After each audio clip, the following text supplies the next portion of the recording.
Thank you very much, everyone. Thank you.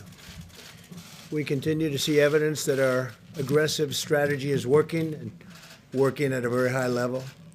Nationwide, the percent of tests that come back positive has declined very significantly. Last week, roughly 38% of the tests in New York were positive. This week, that number is down to 28%.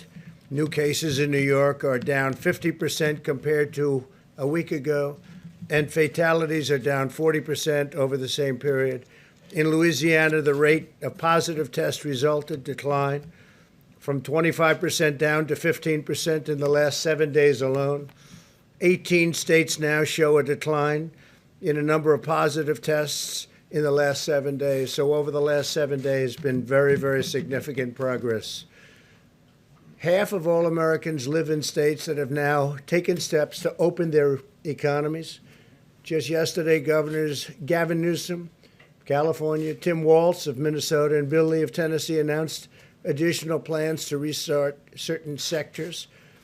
We ask every American to maintain vigilance and hygiene, social distancing, and voluntary use of face coverings. We're opening our country. It's very exciting to see. We have a lot of talent involved, from governors down to people that just stand there and help you with the doors. There's been tremendous talent involved and tremendous spirit from our country. The country is a great place, and it's going to be greater than ever before. I really believe that. I think there's going to be a tremendous upward shift. I spoke with Tim Cook today of Apple, and they have a good sense of the market, and he feels it's going to be a V. The V is sharply upward later on as we actually get it fully open. Today, I signed the Paycheck Protection Program and Healthcare Enhancement Act, providing $320 billion to keep American workers on the payroll. $30 billion of the Paycheck Protection Funds will be reserved for small financial institutions, including those that serve minority and distressed communities, extending vital relief to thousands of African American and Hispanic American small business owners and their employees. The bill also delivers $75 billion for hospitals, so badly needed for hospitals. They've taken a very big hit. And medical providers in areas less affected by the virus. Hospitals and doctors should work with their state and local health officials on ways to safely resume elective medical treatments and care. Under the CARES Act, we're sending direct payments to millions of American workers. More than 80 million Americans have already received their payment, $3,400 for a typical family of four. $3,400. That's great. And you deserve it. The CARES Act requires that the federal government send out a notice of what benefits Americans are receiving. To fulfill the requirement, the Treasury Department is mailing a letter to me. It will include the amount, their economic impact payment, how it will arrive, direct deposit, check, or prepaid debit card, as well as a message to the nation letting each American know that we are getting through this challenge together as one American family. And that's what's been happening. The whole world is watching us. You have 184 countries out there that have been hit, and now it's probably higher than that. But they're all watching us. They're all watching, and they're calling, and they respect what we're doing so much. I spoke with the leaders of numerous countries today. They're asking if we can send them ventilators, and I'm agreeing to do it. We have tremendous capacity, now overcapacity of ventilators. We're filling up stockpiles for our states and for ourselves.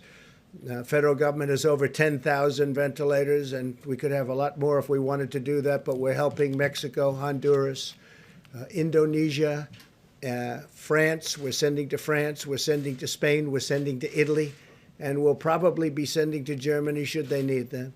Over the last 3 years, we built the strongest economy and the most successful country the world has ever seen. Greatest economy the world has ever seen. Nobody's ever done anything like what we were able to do. And we will rebuild that economy. Our economy in the not too distant future, I really believe, with all that we've learned and all that we've done, will be just as strong and maybe stronger than ever before, even stronger than it was just 2 months ago. Some interesting note is that the FDA approved the first at-home COVID-19 test kit, just got approved, and Dr. Stephen, where is Stephen? Stephen Hahn, is going to say a couple of words about that and some other things. I want to thank Stephen. The FDA has been incredible. They've been approving not only this, but they've been approving many things at a pace that's never happened before. And they're being very safe about it, as Stephen told me. He's told me very strongly. But at the same time, they're approving things at record numbers at a record rate, and it's really been helpful. Many tests are going on, many vaccine tests, and tests of every different kind. And things are happening, just like this event, things are happening very rapidly, and I'd like to have Stephen tell you a little bit about it. Thank you very much, Steve. Thank you, Mr. President. I appreciate the opportunity to tell you about what's happening at the FDA. We have a team of more than 18,000 employees, including 10,000 scientists, doctors, pharmacists, and nurses. And they've been working around the clock because, as you probably know, many of the medical products that are being used for the COVID-19 outbreak are, in fact, regulated by FDA. The staff have been hard at work authorizing tests and other medical products. As part of these efforts to support diagnostic test development during this global pandemic, the President has asked us, and under his leadership, to actually cut down as many barriers as we possibly could to get medical products into the medical community, and we have done that, of course, recognizing the urgency of the situation. I do want to emphasize what the President said, that we are very much paying attention to safety and with respect to test validity and reliability of those tests. And I think it's really important to understand how far we've come in just a few short months. The academic community, which I come from, the private sector, the government, we've come together to develop diagnostics for a completely new infectious disease. And it's really important. We've heard from many test developers, both in academia and in the manufacturing world. This normally takes years to develop. You've heard Dr. Birx talk about the fact that HIV tests have taken many, many years to develop. This has happened in weeks and months. And we've been laser focused on working with both industry and academia to actually make this happen. To date, under our emergency use authorization approach, we've quickly reviewed and authorized 63 tests, both diagnostic as well as serologic, that is the antibody test. We've had several point-of-care tests, and that's important because those can be done in the emergency room or in a doctor's office, et cetera, and much more convenient for the patient. And this week, as the President said, we authorized the first at-home test by a company called LabCorp. This is a test where, under certain circumstances with a doctor's supervision, a test can be mailed to a patient, and the patient can perform the self-swab and then mail it back and get the results after that time, all under the guidance of a licensed physician. And we're not just letting up with these 63 tests we've approved. We are working with more than 400 test developers who are pursuing authorization for their diagnostics under our current policies. And under our regulatory approach, which is quite flexible, many other tests are becoming available. We have heard and have reported to us 220 labs around the country have begun patient testing using their own validated tests. This has allowed us to increase significantly tests around the country. I updated you earlier this week on serologic tests, these antibody tests that are used to detect natural immunity, and the FDA's approach to help make these tests available. While these are just one part of our larger response effort, they can play a role in helping move our economy forward by helping healthcare professionals identify those who have immunity to the COVID-19. And just finally, when it comes to therapeutics, we are leaving no stone unturned in finding treatments for COVID-19. You do know that we don't have any approved currently therapeutics for COVID-19, but we are actively involved with both the academic and the commercial and private sector to find those. 72 trials of therapeutics are underway in the United States under FDA oversight, and 211 are in the planning stages. So we expect to see more. This includes convalescent plasma as well as antiviral therapies. Work continues on vaccines, and 2 firms have announced that the FDA has authorized their trials to go forward, one of which we've mentioned here before. And finally, in response to the President's and task force requests, we've stood up the Coronavirus Treatment Acceleration Program. We are leaving no stone unturned, as I said, and we're working around the clock to develop these therapeutics. for the American people. Thank you very much. Thank you very much. Dr. Hahn, a question about antibody tests, please. Go ahead, Doctor. You get into maybe? It's a quick question, and it's timely because just about an hour ago, a subcommittee with oversight released some findings that the FDA doesn't have any review of the antibody tests that are on the market. There are no guidelines to tell which ones should be out there, and there's no way to test their accuracy. They're quite worried that these are junk tests on the market because they weren't reviewed before they were approved. Is that true? So under our policy, we provided flexibility. What we've told manufacturers is that in order to market in the U.S., they have to validate their tests. They have to tell us that they validated their tests. And then in the package insert, they have to let people know, end users, labs, et cetera, that those tests were not authorized by FDA. We've authorized 4. As I mentioned, more in the pipeline. And these tests that have come in without any information to us but have been self-validated, as I mentioned at the podium a couple days ago, we are working with the National Cancer Institute as well as CDC to perform our own validation of the tests that have been sent to us. So we'll provide as much information as we possibly can. And there is transparency on our website about those tests and also the tests that we have authorized. Thank you. Have you gotten Thank you very information? much. Mike, please. Thank you, Mr. President. From early in this effort, President Trump has called forth a whole of government response to the coronavirus epidemic in America.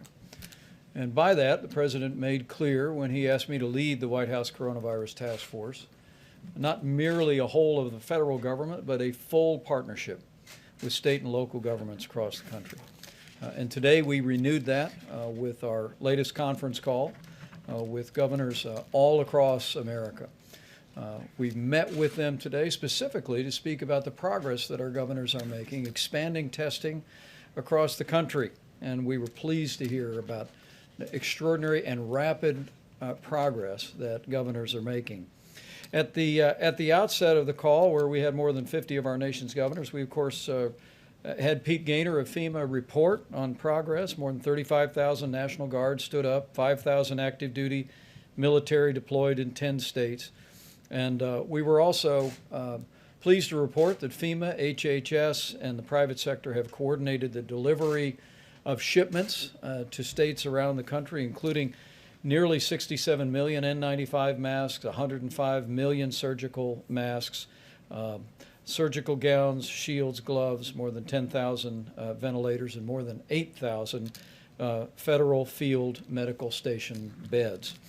Beyond the report that we provided to the governors, we assured them that at the President's direction, this is one team, one mission. And we made it clear to the governors that we know we're all in this together. And the partnership that we have forged together really begins with mitigation efforts. It moves to making sure our healthcare workers have the support they need, but also testing is in the forefront of all of our minds. We're working to make it possible for every governor to access the existing capacity to enable our states to be able to reopen responsibly under the phased approach that the President unveiled 1 week ago. A little bit of context, you may recall that 1 month ago, all of the testing that had been done in America, 80,000 Americans had been tested. But as of this morning, 5.1 million Americans have been tested for the coronavirus.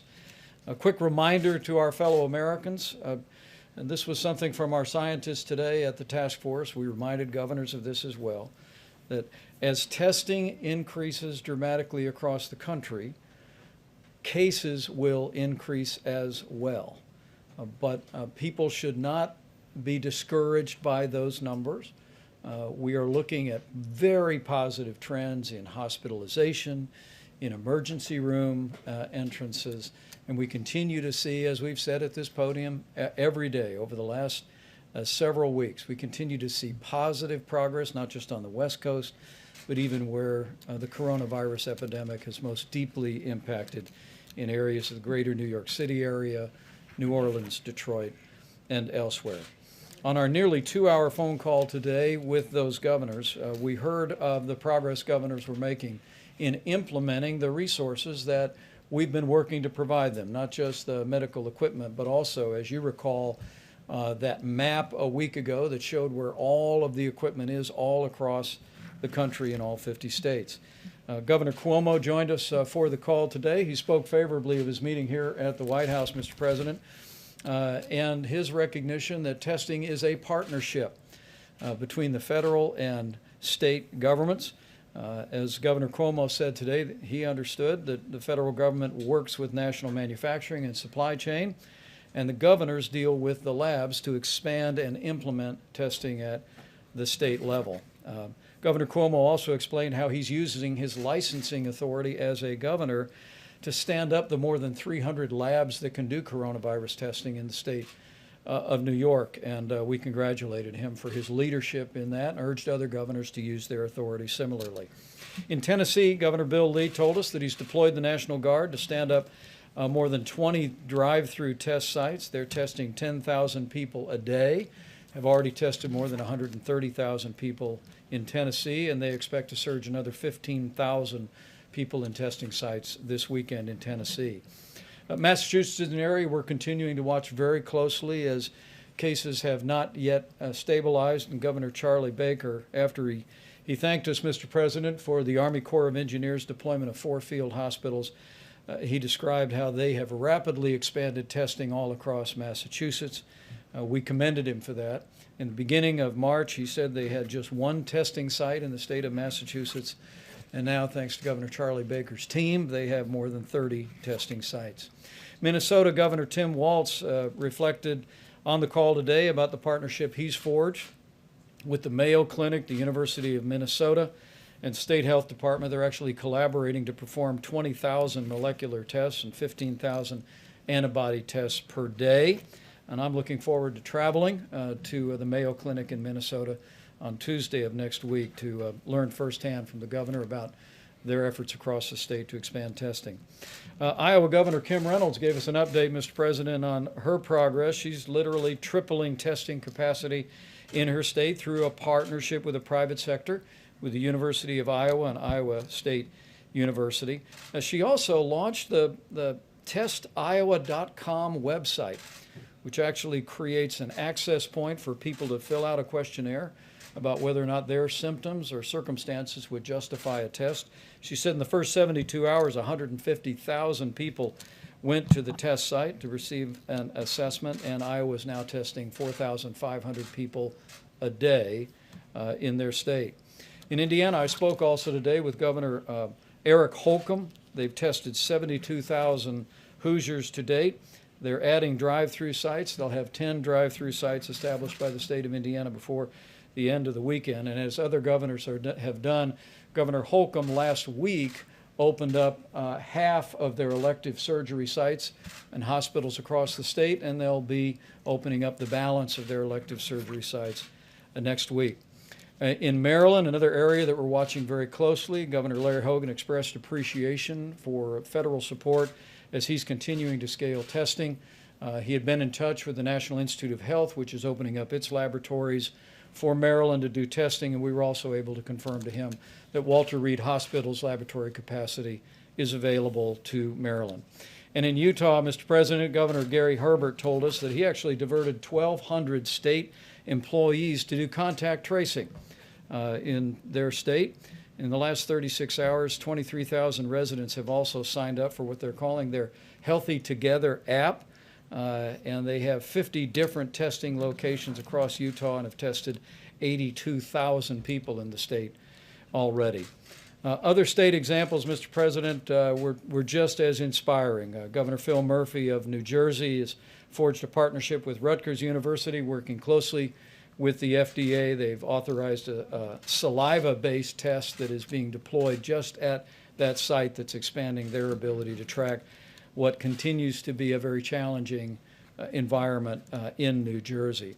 And Governor Mike Parsons of Missouri, Mr. President, also told us how they'd worked with Google Marketplace to create an online portal for more than 200 companies in Missouri who have repurposed their manufacturing lines to create medical supplies to meet their need within the state. And in Connecticut, Governor Ned Lamont spoke about positive trend lines in Connecticut, which has been really at the center of the outbreak in the greater New York area. But he also said they were hoping to double testing over the next week. Mr. President, that's just a sampling of what we heard today. And I know it's an encouragement to you, and I trust it's an encouragement to people all across the country, that at your direction we are implementing a testing strategy that is supported at the federal level, but it is deployed and managed at the state level. And we want to express our appreciation to every governor across the country that are standing up all of those labs that are available, that are working with us and our supply chain personnel to make sure that the reagents and the swabs and the equipment is there to be able to process the tests. And we're going to continue to increase testing dramatically in the weeks ahead.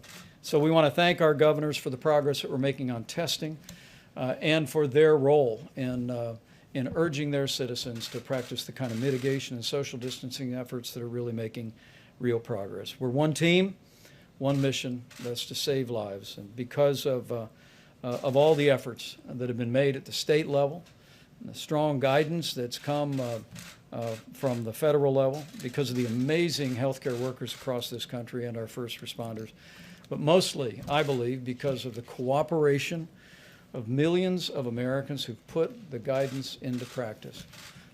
Their cooperation and their prayers have set us on a path where we are slowing the spread, we are protecting our most vulnerable. And I truly do believe the day will soon come when we will heal our land and we'll be able to reopen America and put this great nation back to work. Thank you, Mr. President. Thank you very much. Mr. President?